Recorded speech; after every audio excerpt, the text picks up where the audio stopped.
Hey gang, I'm Fahaam, your financial freedom guru. Let's turn your dreams into billionaire success stories.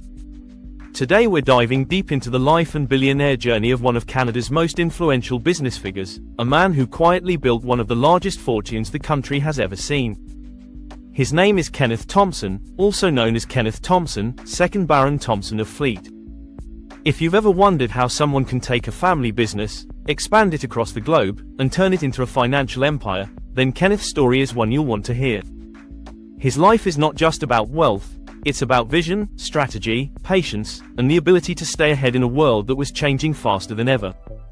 Kenneth Thomson was born on September 1, 1923, in Toronto, Canada, into a family that was already familiar with business success thanks to his father, Roy Thomson. Roy wasn't just any businessman, he was a self-made media baron, a man who built his fortune from humble beginnings, famously saying, "If you're in business and don't have a monopoly, you're not trying hard enough."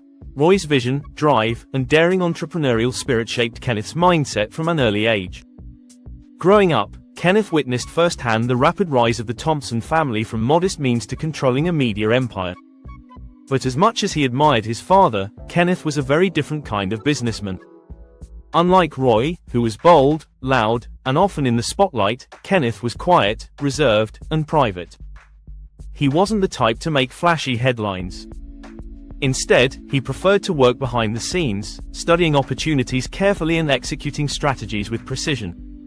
But don't let his reserved personality fool you. Kenneth was every bit as ambitious as his father, and perhaps even more strategic in the way he built wealth. After serving in the Royal Canadian Air Force during World War II, Kenneth studied at Cambridge University in England. It was there that he not only developed an academic understanding of economics and history but also absorbed a sense of discipline and long-term vision that would guide him throughout his business career. When he returned to Canada, he slowly started stepping into the family business, learning the ropes of publishing and media. When Roy Thomson passed away in 1976, Kenneth inherited the family empire. At that time, the Thomson family already had significant assets, including newspapers, television stations, and publishing interests. But here's where Kenneth's genius came in. He didn't just maintain what his father had built, he transformed it. He looked at the growing information age, at how technology was changing the way people consumed data, and realized that the future wasn't just in newspapers or TV, it was in information itself.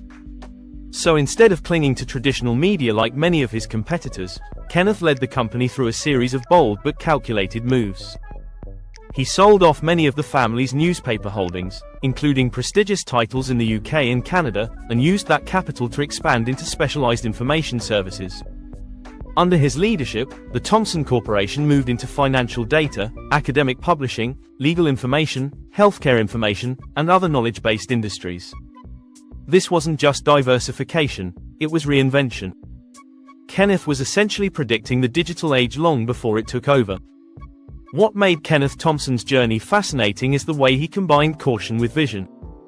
He was famously frugal and avoided unnecessary risks, but when he spotted an opportunity that aligned with his vision, he didn't hesitate to seize it.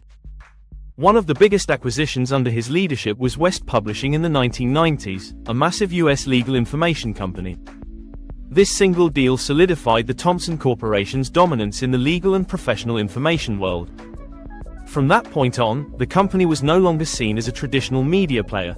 It was recognized as a global leader in specialized knowledge and information, the kind of information that professionals, businesses, and governments relied on daily.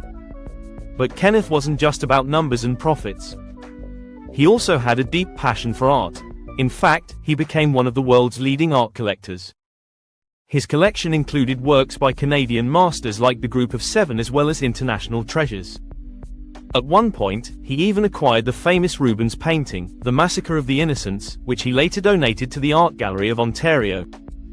His philanthropy in the arts was significant, and he left behind a cultural legacy that went beyond his financial empire.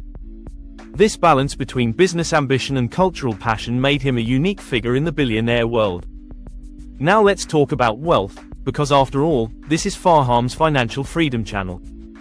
At the time of his death in 2006, Kenneth Thomson was the richest man in Canada, with an estimated net worth of over 20 billion Canadian dollars. His fortune wasn't flashy. He wasn't known for yachts, private islands, or the kind of glamorous lifestyle many billionaires flaunt. Instead, he lived relatively modestly compared to his wealth. That's part of what made him intriguing. He didn't need to show off because his empire spoke for itself. His approach to wealth also carried lessons for anyone who dreams of financial freedom. Kenneth showed that you don't have to be the loudest in the room to succeed. You don't need to chase trends blindly or spend recklessly. Instead, you need to understand where the world is heading, position yourself ahead of the curve, and stay disciplined in your strategy.